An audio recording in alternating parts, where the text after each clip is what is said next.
swear to first? Yes, Your Honor. Good afternoon. Ken Frazee on behalf of the people of the state of Michigan. The officer in charge is present to do the swear to. Good afternoon, Officer Sherwood. If you could, counsel and your client, if you could move a little bit over to counsel table. And Officer, could you state your name for the record, please? Officer Stephen Sherwood, Bloomfield Township Police Department. Do you solemnly swear or affirm the information you're about to provide is the truth, so help you God? I do. Go ahead, please. On 1/24/2017, our department responded to a fatal crash that occurred on Square Lake Road near Emerson Ave in Bluefield Township, County of Oakland, State of Michigan. And upon arrival, I observed a black Maserati in the median and a blue Subaru off to the shoulder that had been in a severe crash in the center lane of eastbound Square Lake Road.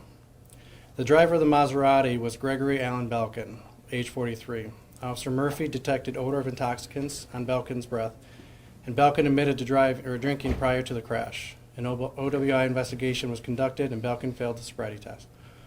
Belkin was placed under arrest and transported to the hospital, where he submitted to two vials of blood.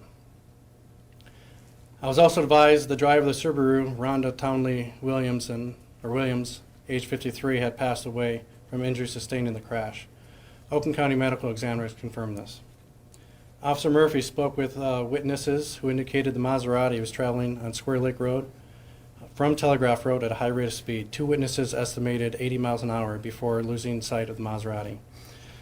The witnesses also indicated they saw the same Maserati was involved in the crash with the Subaru. One witness spoke with Belkin at the scene and stated Belkin admitted to looking down at his cell phone prior to the crash. Belkin's girlfriend Belkin called his girlfriend at 9:01 and stated, "We'll see how the night goes," then started to read his speed to her. Belkin stated, "I'm going 100, going 120, going 150. Then the phone disconnected. The time of crash was reported to our dispatch at 9:04. Belkin's phone shows he called his ex-girlfriend at 9:02 that night. Belkin stated he was at a restaurant and had 2 glasses of wine and purchased a bottle of wine to go. Belkin thinks he may have driven to a couple local establishments to have a couple more drinks, but he's not sure. He said he may have had alcohol at home as well. Belkin left his girlfriend's house and remembers driving east on Square Lake Road and was changing lanes when he dropped his phone. Belkin stated he reached down to grab his phone and looked up just before colliding with the Subaru.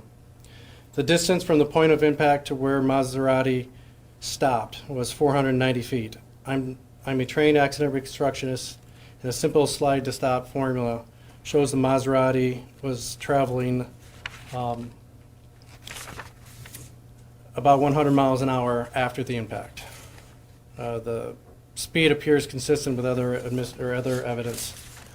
This case was presented to the Oakland County Prosecutor's Office, where they issued 1 count of second-degree murder and 1 count of OWI causing death, and I'm here swearing to that complaint. Is there a VAC level? We have a PBT, And what is that? 0.25.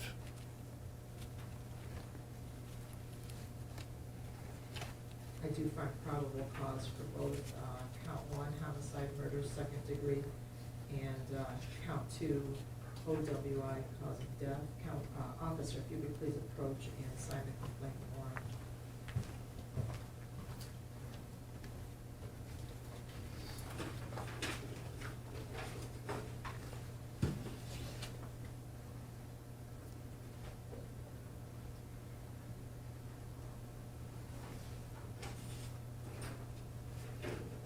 Okay, counsel for Mr. Belkin, if I could have your appearance in the prosecutor's office, please.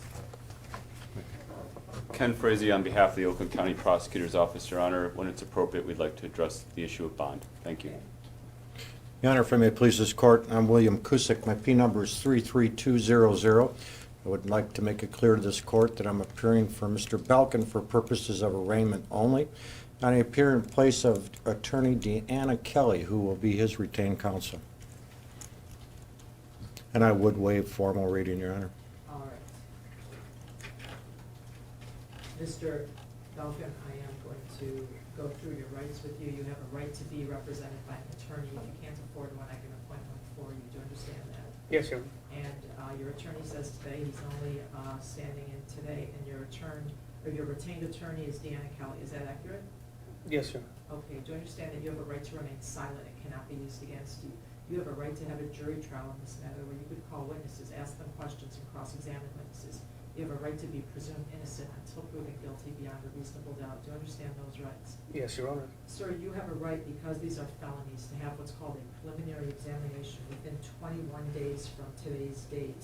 A preliminary exam is a hearing where the prosecutor has to show on a probable cause basis that a crime occurred and that you committed that crime. Do you understand that's your right? Yes, Your Honor. Those dates have been given to me. This case is assigned to Judge Barron. Your probable cause conference is set for February 9th, and your preliminary examination is February 16th. All right, at this point then, I will hear from Mr. Frazee as it relates to bond. Thank you, Your Honor. It is the position of the Oakland County Prosecutor's Office and concurrence by the Township of Bloomfield Police Department that this defendant be held with no bond. As the court is very well aware, a charge of murder allows for a no bond situation, and this case seems to cry out for that. This is a defendant who displayed a depraved indifference to the life and safety of all the people on the road this day. He drank an excessive amount of alcohol.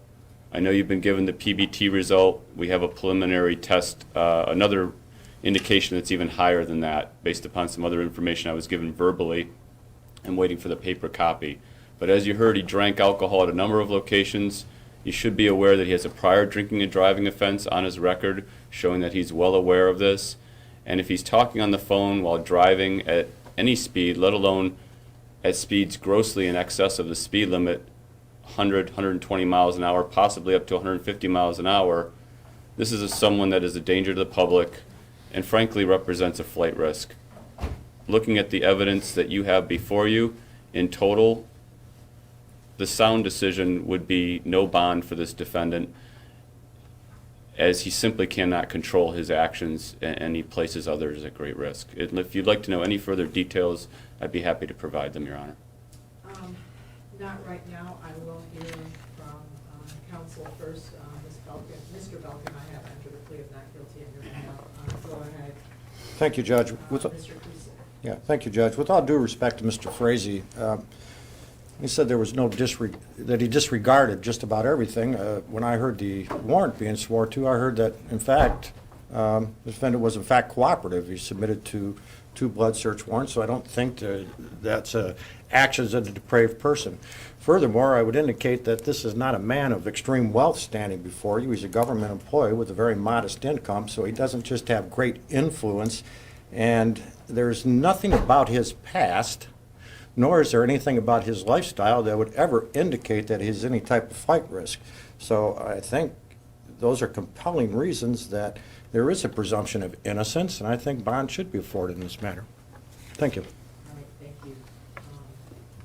I'm obviously referencing the Court Rule 6.106 and making a pretrial release decision. The Court Rule does allow under Section 1AI that the court may deny pretrial release to an individual charged with murder. The defendant is charged with count 1, murder in the 2nd degree. I just heard the swear to. The allegations are that the speeds were anywhere from 100 to 150 miles per hour, which is quite troubling. Swear to included allegations of prior drinking, the PBT level, while not to be used in court hearings, is allowed to be used at this stage. 0.25, prosecutor says possibly higher. Evidence of significant alcohol use. A report was prepared by pretrial services which notes that defendant has been living at his Bloomfield address only since April of 2016. There is not a solid history here of residence. Indicates he has been active duty U.S. Coast Guard for the past 17 years, and last worked on January 23rd, has a master's degree in science. Denied the use of drugs and denied ever addressing substance abuse issues in the past. And looking at the balance of 6.106, Section B does allow me to deny pretrial release for an individual charged with murder. Again, count 1 is murder in the second degree. Count 2 is OWI, operating while intoxicated, causing death, which is a 15-year felony.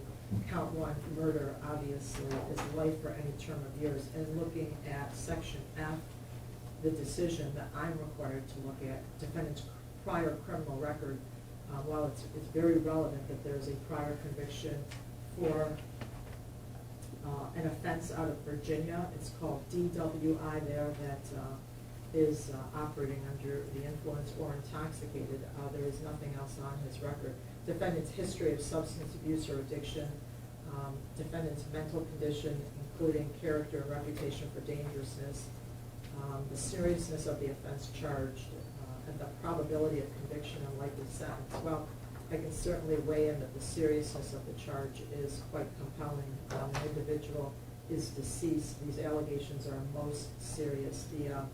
The swear-to was a description unlike one I've ever heard before, with speeds this high and allegations of significant alcohol use. Defendant's employment status and history. Well, pretrial services notes that he's been living at the Bloomfield address since April of 2016. Haven't heard from counsel what employment is. Did you want to weigh in on that? Well, I think, Your Honor, my information leads me to believe he's been a resident here in Michigan since 2013. In fact, he is gainfully employed with the government, and Doing what? he works for the Coast Guard, Your Honor. What does he do there? I couldn't accurately tell this court that. I could answer that question. Okay. Your Honor, it's my understanding after speaking to representatives of the Coast Guard, his primary function is to paint buoys. Also, there is an allegation through the Coast Guard that he appeared at work under the influence of alcohol or having consumed alcohol. That matter is being investigated by the Coast Guard. That incident was from December of 2016. All right. Well, Your Honor, if I may. thank you. Sure. I did try to ascertain some of these things prior to this arraignment, and I wasn't afforded that opportunity, Judge. All right, thank you. So going back to 6.106, any other facts bearing on the risk of non-appearance or danger to the public? I'll focus specifically on the last prong, and that is danger to the public. This swear-to was quite frankly outrageous. If I don't deny bond on this case, which one would I do it on? So I'm denying bond. Thank you. Thank you, Judge. Thank you all very much. Again, this case is assigned to Judge Barron. Your probable cause conference is on February 9th, and your preliminary examination on February 16th. Anything further on anyone's behalf? No, thank you, Your Honor. Thank you all very much. I've got